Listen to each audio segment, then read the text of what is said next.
Florida está terminando enero del 2026 con distintos números que vamos a analizar el día de hoy.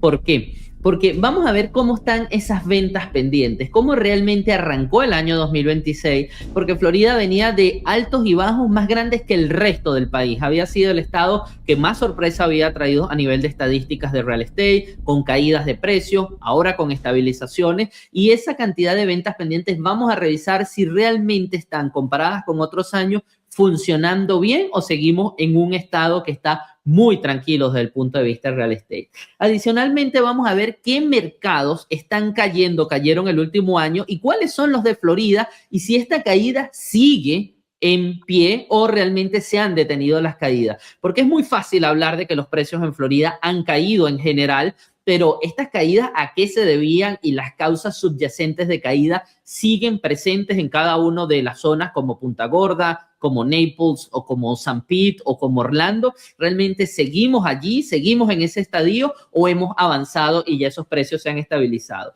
Adicionalmente veremos las nuevas leyes que están en el Capitolio de Tallahassee, Florida, a ver cómo podrían impactar al sector de vivienda y cómo están tratando de buscar que la asequibilidad mejore, ya que el gobernador Ron DeSantis ha estado presionando muchísimo porque a la vez con el gobierno federal saben que la posibilidad de que la gente compre su vivienda es un punto fundamental para que efectivamente el Partido Republicano pueda continuar ejerciendo poder en el Estado y en todo el país, y esto está ayudando a muchísimos ciudadanos. Jenny, como siempre, mi persona, Gabriel Peroso, esta vez transmitiendo desde Málaga, España, acompañado con mi amiga y socia. Yenixe Molina, es un gran placer estar con ustedes una semana más de este 2026. Casi me brinco el saludo, Jenny, pero bueno, vamos a entrar en rangos de precios, sí. Vamos a entrar en rangos de precios. ¿Cómo están los precios en Florida? Creo que lo vas a analizar a nivel de Florida, según rango, o de Miami, De según Miami. rangos de precios, y se están subiendo o están bajando. Mira, el objetivo de analizar rangos de precios, este es un reporte del que cierra diciembre del 2025 y es sobre todo que ustedes vean si quieren vender o si quieren comprar, cómo se está moviendo el producto en el rango de precios que ustedes están ubicados. ¿Por qué razón? Depende de eso, es tu estrategia de venta o de compra. Como por ejemplo, les traigo ya viniendo al reporte. El reporte, estos son lo que son las ventas distribuidas por rangos de precios. Vemos que las ventas por encima de 1 millón representan el 25% de Single Family Home, de 600 a 999,000, 38%, y de 400 a 599,000, 32% en Miami-Dade. Listing activos. Tengo que de 600 a 999,000 hay un 36% de los listing activos y de 1 millón hacia arriba un 38%. Si yo tengo un listing y yo lo voy a vender y el valor de la propiedad está por encima de $1 millón, ¿qué sucede? Tengo 38% del mercado, es mi competencia. Adicionalmente, solo se están vendiendo el 25%. ¿Tengo que ser agresivo en precios? Por supuesto que sí, si quiero vender rápido. Adicionalmente, quiero comprar una propiedad y está por encima de $1 millón, tengo mucho chance de negociar, a diferencia de si lo estoy haciendo en propiedades de 400 a 599,000, inclusive por menos de 400 todavía se encuentran en Miami-Dade y en algunas zonas, pero es súper limitado el inventario, aquí está súper limitado el inventario, ahí no tengo mucho que pedir en descuento y claro, el mercado está en que tú sales en el valor de mercado y lo vendes en este rango de precios. Adicionalmente, el meses de inventario, volvemos, lo mismo. De 250 a 299,000 solo hay 2.2 meses de inventario. De 1 millón hacia arriba tengo 9.3 meses de inventario. Basado en estos números, es como tienes que actuar tú, seas comprador o seas vendedor, y en la última data son el tiempo en el mercado. Ahora nos vamos a condominios y townhouses. Sabemos que existe muchísimo inventario, por eso tenemos que ser bien atinados a la hora de vender sobre todo. Por debajo de 400,000 es el 38%, por encima de 1 millón es solo el 22% del inventario, de los listings activos. Meses de inventario, sin embargo, a pesar de que aquí solo es, perdón, por encima de 1 millón es solo el 22% del inventario. Eso representa 19 meses de inventario. Es muchísimo. Si tú quieres vender una propiedad condominio townhouse por encima de 1 millón, tienes que realmente comenzar bastante por debajo del precio para que logres venderla. Adicionalmente, los días en el mercado, aquí tenemos por encima de 1 millón es lo que más está durando, 91 días. Sin embargo, yo he visto el listing que tienen más de un año, precisamente porque no entran al mercado en el precio adecuado. Adicionalmente, ¿cuáles son las ciudades más calientes en estos momentos? Esto es en la Florida. La primera, en cuanto a Single Family Home, tenemos por San Lucie, Coral Spring. En el área de aquí del sur de la Florida, Miramar es la primera que veo caliente. Luego podemos Miami Gardens. 549 unidades se vendieron en el 2025, un 9% menos que el año pasado, y en diciembre se cerraron 48 unidades nada más. Cuando nos vemos en Miami-Dade County por condado o por ciudad, Miami es la que tiene mayor movimiento, conteniendo 1,013 transacciones, un descenso del 3% año a año y 92 unidades cerradas en 2025. ¿Para qué me sirve esto? Aquí está toda la información, Kendall, Hialeah, qué tan caliente está. Con esta información yo también determino si quiero tener un listing o si voy a tener un listing en una de estas ciudades, y veo cómo están funcionando las ventas y veo hacia dónde los listings activos y las ventas están funcionando, con qué estrategia debo de entrar para que mi cliente logre vender, o cómo debo entrar si quiero hacer un excelente negocio para nuestro comprador. Y esto es lo que les quiero mostrar de la data. Esto es un reporte de la Asociación de Realtors de Miami a diciembre del 2025. Gabriel, yo sé que tú vienes a hablarnos de los mercados de la Florida, los cambios que han sucedido y qué tan verdad es todo lo que estamos escuchando en estas noticias amarillistas. Correcto, Jenny. Me gustaría incluso hacer una mención adicional a lo que tú dices. Hacemos una pequeña pausa en este punto del podcast para preguntarte, ¿conoces cómo funciona nuestro teaser de inversión? Este es un documento que elaboramos semana a semana en Invierte en Miami Real Estate para traer cuáles son esas oportunidades que hemos identificado de las más de 40,000 unidades de vivienda que existen en Florida a la venta, y vemos cuáles son aquellas que pueden tener un potencial para ti como inversionista. Solo sacamos algunas pocas porque realmente hay que analizar todo lo que está en el sistema y sabemos lo difícil que está siendo en estos momentos conseguir propiedades que funcionen. Este documento de enero 26, donde identificamos 2 propiedades hacia el área, una de Lakeland y el otra hacia el área de Bradenton. Vamos a ver, aquí está cómo luce una de ellas y qué número nos está arrojando. Esta unidad, que está ubicada en la zona de Punta Gorda, es una unidad que, comprando con un 30% inicial, es decir, con $95,000, podría estarte dejando un retorno de inversión de 2.41% y $1,559 de flujo de caja. Sabemos que en estos momentos es bien complicado que una unidad se pague sola y además de flujo de caja, donde estemos incluyendo todos los gastos. Pero estas unidades son unidades de alta renta y con una factibilidad importante. Incluso si la proyectamos en el tiempo, aquí pueden ver que una propiedad como esta podría estarte dejando en el tiempo $167,000 y rindiendo tu dinero un 175% en 10 años. Es decir, aproximadamente un 17% anual. Estos son el tipo de negocios que nosotros estamos siempre identificando para que te puedan servir a ti. Si tienes dudas o si quieres ver más propiedades como esta, no dejes de consultarnos. Siempre estaremos a la orden con el QR code que está en pantalla. Espero que en este punto sigas disfrutando del podcast. Pueden ver allí cómo se comportan, por ejemplo, condominios por rango de precio. Pero hay un fenómeno adicional en materia de condominio, y por eso es lo importante de tener un buen agente real estate. Hay que ver edad del condominio. Los condominios con más de 50 años no se comportan igual que los que tienen 20 y no se comportan igual que los que tienen 3 años o 4 años. Y preconstrucción se comporta totalmente distinto. ¿Por qué? Porque a veces vemos eso, Jenny, 19 meses en el mercado y resulta que son condominios que están moviendo la aguja de la estadística hacia 19 meses y son condominios, tú lo sabes, con 40 años, con 50 años, que están luchando por certificaciones, que están luchando por completar las reservas o que completaron las reservas pero están teniendo que hacer gastos para poder tener las certificaciones de edad, etcétera, etcétera. Y un condominio quizás con 8 años se está comportando muy bien por ubicación, porque no necesita certificaciones, y esto es importante que ustedes estén de la mano de un buen agente de real estate, porque cualquier agente no te sabe leer esto y no te lo lee. Adicionalmente, ver el rango de precios, ver el rango de edades, ver las ubicaciones, ver las ciudades, porque todo esto va a influir a la hora de tomar decisiones. Por eso es tan, pero tan importante, como dice Jenny, que se sepa leer eso, pero adicionalmente que lo sepan leer para tu caso y para tu propiedad.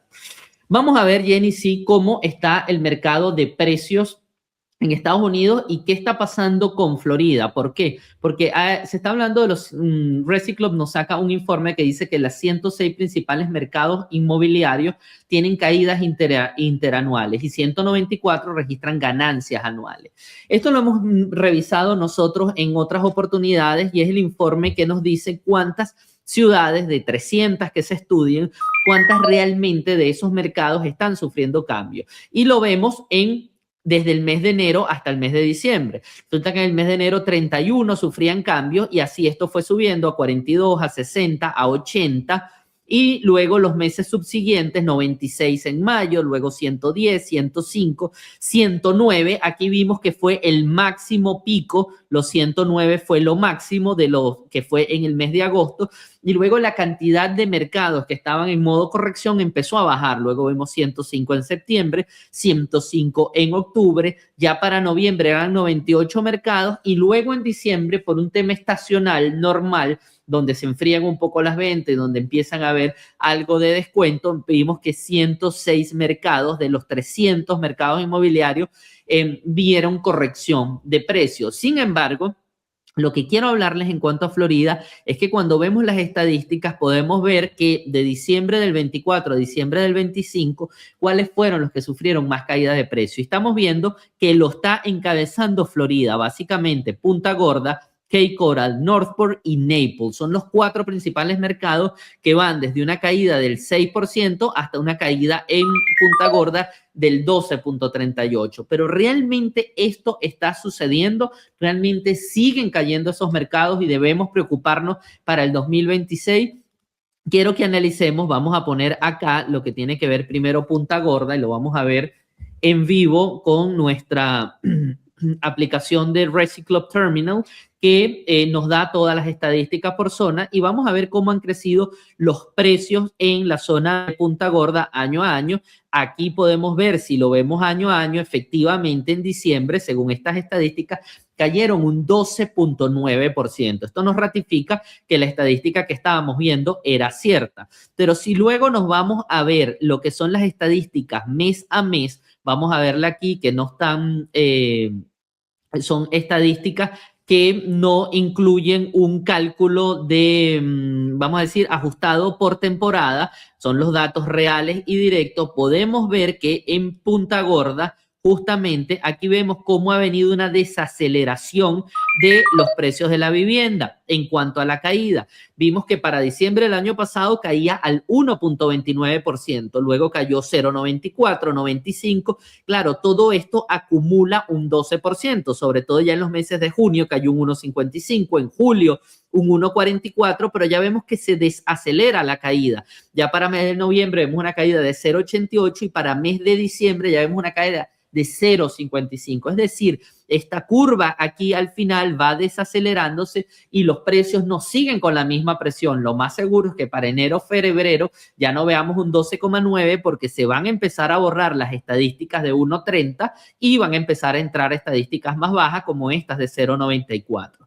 Adicionalmente, si lo vemos a nivel de dólares, vamos a ver aquí los single family home, cómo se han movido a nivel de dólares en esa zona. El pico más grande lo tuvimos aquí, hacia $389,000 en diciembre del 2022, y los precios han caído hasta 308,000. Pero pueden ver aquí cómo la curva va bajando. Aquí pueden ver cómo los precios venían cayendo de manera sostenida de 351 a 308, pero del mes de noviembre al mes de diciembre solo cayeron $2,000, no vienen cayendo de manera constante en números muy grandes. Es decir, esa noticia de decir que hay un 12% de caída simplemente es año a año. Si ya lo vemos mes a mes, esto se está frenando. Si lo vemos a nivel de condominios, en Punta Gorda también lo mismo, vemos que la caída se venía acelerando, pero ya los últimos 3 meses esa caída es mucho menor, bajó de 205 a 201 en promedio. Incluso aquí hay algo importantísimo, que es ver el crecimiento del inventario activo. ¿Cómo está el inventario activo? Porque al final del día el inventario es el que nos va a decir a nosotros si los precios van a seguir sufriendo presión, porque si existen muchas viviendas a la venta, evidentemente esto pega en los precios. Aquí podemos ver que los inventarios realmente descendieron desde el mes de abril, se mantuvieron descendiendo y se han estabilizado alrededor de los 3,774. Aquí podemos ver la anomalía, cómo hubo inventarios tan bajos como 1,190, luego empieza a subir, lo que presiona los precios, pero nuevamente estamos viendo un descenso y eso está ayudando a que los precios se estabilicen. Si vemos otra zona, como decir Cape Coral o Fort Myers, que está aquí, vamos a analizarlo hacia Cape Coral, a ver qué nos está dando aquí Cape Coral y Fort Myers. Vamos a ver aquí esta zona, aquí podemos ver, vamos a analizar de una vez los inventarios para ver cómo estaría funcionando a nivel de precio esto. Aquí vamos a ver que estos inventarios resulta el mismo fenómeno. Hay una bajada de inventarios hace mediados de años y los inventarios se han estabilizado hacia 12,000 casas a la venta. ¿Qué va a suceder en los precios? Vamos a verlo a nivel de precio, vamos a ver los single family home, cómo está la presión sobre precios, y aquí pueden ver cómo ha venido una mediana estabilización hacia el final del año. Esta curva no se viene pronunciando y los precios se mantienen bastante estables. Eso quiere decir que cuando ustedes vean noticias de que cayeron un 12%, lo que hay es que ver si eso es un año, en qué meses eso estaba ocurriendo y si los meses actuales siguen con la misma presión. Si tienes dudas sobre tu zona, tu código postal, no dudes en escribirnos, no dudes en decírnoslo, porque nosotros podemos analizarlo para ti y podrás ver en qué escenario estás para comprar, vender e incluso para rentar, y podemos hacer análisis bastante completos para ti. Esto no tiene ningún costo, lo que queremos es que tú sepas tu escenario real y en función a eso puedas hacer planes, incluso planes siempre asesorados por los mejores agentes de real estate en Florida, en español, en análisis de números. Jenny, seguimos con las ventas pendientes. ¿Cómo están las ventas pendientes en Florida? Mal, disminuyeron un 9.3% en diciembre, lo cual es un número considerablemente grande, asumiendo o partiendo desde el precepto que nosotros a nivel inmobiliario lo que queremos es que las ventas y las transacciones aumenten al menos a 5 millones, cerraron en 4 millones y tanto, manteniéndose casi igual al año anterior, al 2024, lo cual no simplemente no mostró un mejoramiento o que mejoraran las transacciones inmobiliarias. Les traigo, esto viene de la Asociación Nacional de Realtors, disminución 9.3% de ventas pendientes, pero vamos a verlo a nivel regional, a ver cómo nos toca en la Florida. Y aquí abajo veo a nivel regional, noreste, disminución del 11% mes a mes, 3.6% interanual. En el medio oeste, 14.9% mes a mes, 9.8% interanual. En el sur, que nos incluye a nosotros, tenemos una disminución del 4% mes a mes y un aumento del 2% interanual. Ahora vamos a verlo por regiones. Dice, los siguientes 10 mercados registraron los mayores aumentos anuales en ventas de viviendas pendientes, según Realtor.com. Y aquí vemos a Miami, Fort Lauderdale y West Palm Beach con un aumento del 6.3% interanual. Realmente, por eso es que es importante siempre venir al centro, venir a donde yo estoy ubicado y ver cómo está funcionando. Aquí dice una región, esta región es considerablemente alta, Miami, Fort Lauderdale y West Palm Beach. Lo ideal es ver en tu código postal y en tu comunidad cómo están funcionando las ventas pendientes para ver qué tanta competencia tienes tú a la hora de comprar. Y adicionalmente, si quieres vender, qué tanta demanda tienes de tu producto. también es cierto de que en toda la nación existen muchos más vendedores que compradores y quiero posicionar el mercado de la Florida en ese aspecto. En este gráfico veo los mercados, lo que está marcado, esto es de un gráfico de temperaturas en el mapa, y vemos que el mercado con mayor cantidad de vendedores o porción de compradores es Austin con un 128% más de vendedores que de compradores, seguido por Fort Lauderdale con 125.1%.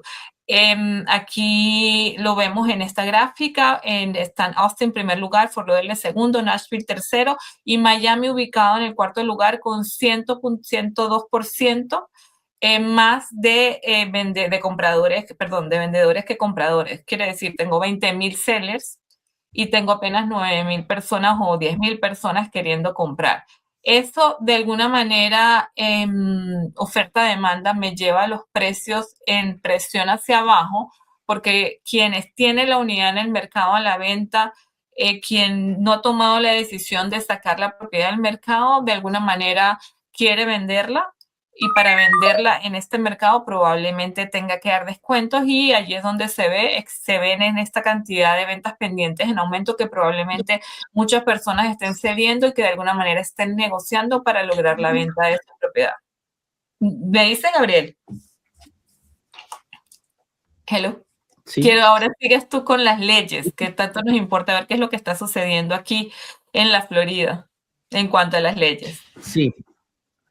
Sí, en cuanto a las leyes, Jenny, hay algo interesante que estamos analizando porque el estado de Florida está siendo líder en cuanto a la cantidad de leyes por la asequibilidad de vivienda. Se habla de que los legisladores de Florida están impulsando una serie de nuevas reformas de vivienda. Dice que es una de las agendas de reforma política de vivienda más agresivas del país en la era postpandémica y la están recibiendo los legisladores de Florida. Esto se da en un entorno de fenómeno, Jenny, de que Florida fue la que recibió mayor cantidad de personas. Florida es la que recibió mayor cantidad de construcción. Florida está siendo, y lo vamos a hablado en otros podcasts, el centro de recepción de las fortunas que se están moviendo desde otros estados como California, evitando la gran cantidad de taxes. Y podría decirse que está de moda, pero más allá de que está de moda, no es una moda, es una posibilidad de vivir con buen clima. Incluso hoy en día, esta semana tuvimos una de las mayores tormentas invernales en mucho tiempo dentro de todo el territorio de los Estados Unidos.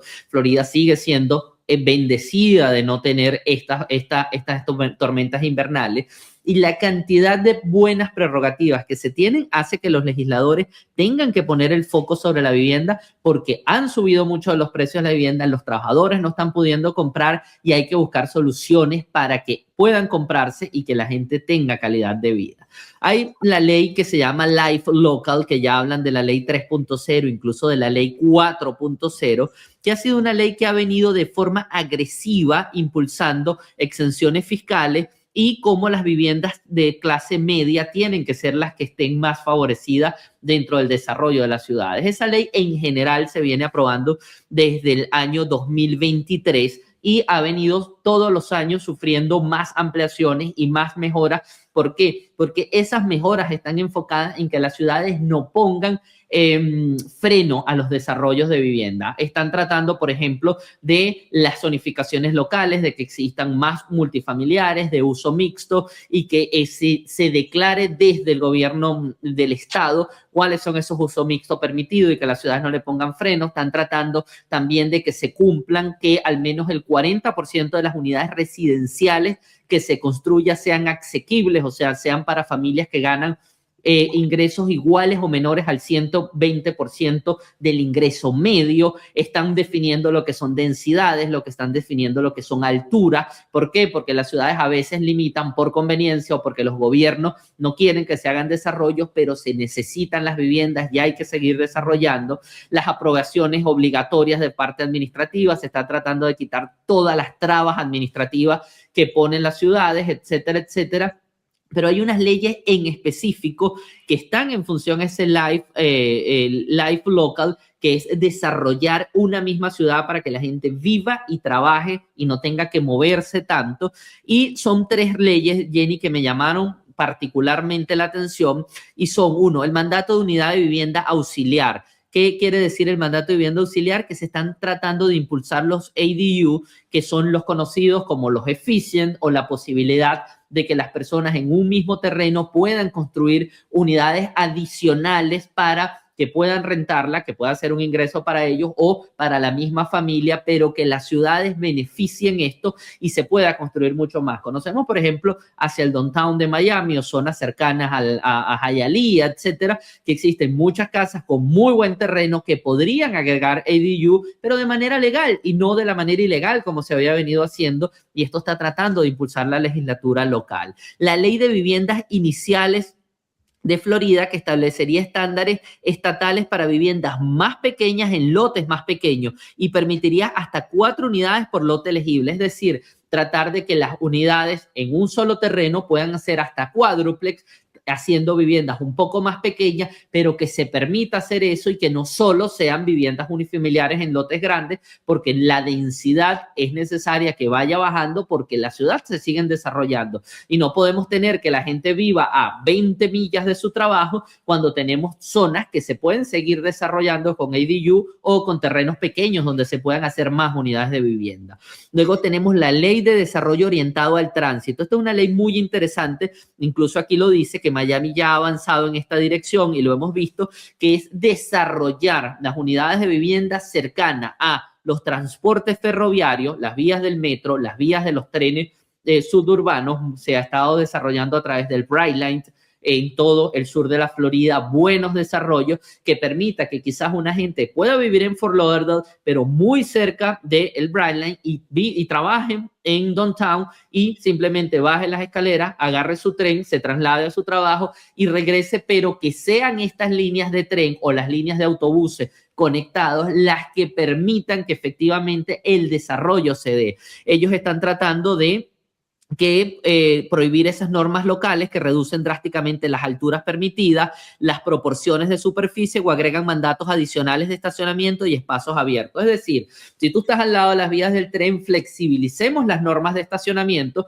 porque si tú estás exigiendo 2 estacionamientos por cada unidad, quizás si estoy al lado de la vía del tren, llevémoslo a un estacionamiento por unidad, porque si la gente está comprando ahí es porque va a usar las vías del tren y se va a trasladar en tren. Igualmente, las alturas, algunas ciudades dicen, no, es que en mi ciudad no se puede construir más de 8 pisos. Si está al lado de la vía del tren, flexibilicemos y construyamos 20 pisos para que muchas más personas se puedan beneficiar del tren que lo tienen al bajar el edificio. Todo esto está en la legislatura de Florida. Interesante, Jenny, porque puede cambiar el desarrollo de la ciudad, sobre todo en función al transporte público, que en Florida no existe. O sea, en Florida sabemos que hablar de transporte público es como decir no existe. Y realmente existe. Lo único que muchas personas no lo pueden usar porque no hay desarrollo en función al transporte público. Si se empieza a dar ese desarrollo en función al transporte, vamos a tener nosotros muchas personas diciendo, pero ¿por qué yo no puedo trabajar, vivir en Coral Gables, al lado de la estación de tren, en Coconut Grove, al lado de la estación de tren, y vivir en downtown y sacar el carro? ¿Para qué voy a sacar el carro si lo puedo hacer en tren? Es decir, esa flexibilización va a ayudar mucho al desarrollo de nuestras ciudades. ¿Cómo podemos culminar este podcast, Jenny? Contáctenos, hay mucha información en las redes sociales en general, pero la que tú necesitas es específica. Lo que tú necesitas para tomar decisión de vender y comprar una unidad o una propiedad es realmente algo bien específico y bien adaptado a ti como persona, de lo que necesitas y también financieramente hablando. Contáctanos, ahí está el QR code, te lleva directamente al WhatsApp. Tenemos acceso, Gabriel y yo, y podemos responder cualquier pregunta con nuestro conocimiento, con nuestra experiencia, para que tomes la mejor decisión. Así es, y no dejes de darle like, que le indicas a la plataforma que es un contenido de muy buena calidad, hecho por humanos y que debe ser difundido. Así que ese like nos ayuda un mundo a que YouTube confíe en nuestro contenido y sea que pueda llegar a muchas más personas. Compártelo y, por supuesto, suscríbete a nuestro canal para que no te pierdas nada de lo que nosotros semana a semana y día a día estamos llevando para ti, los mejores agentes de real estate en análisis de número en español de todos los Estados Unidos. Muchísimas gracias una vez más. ¿Dónde vivir en Miami Podcast? Es una producción de Invierte en Miami Real Estate. Transparencia total.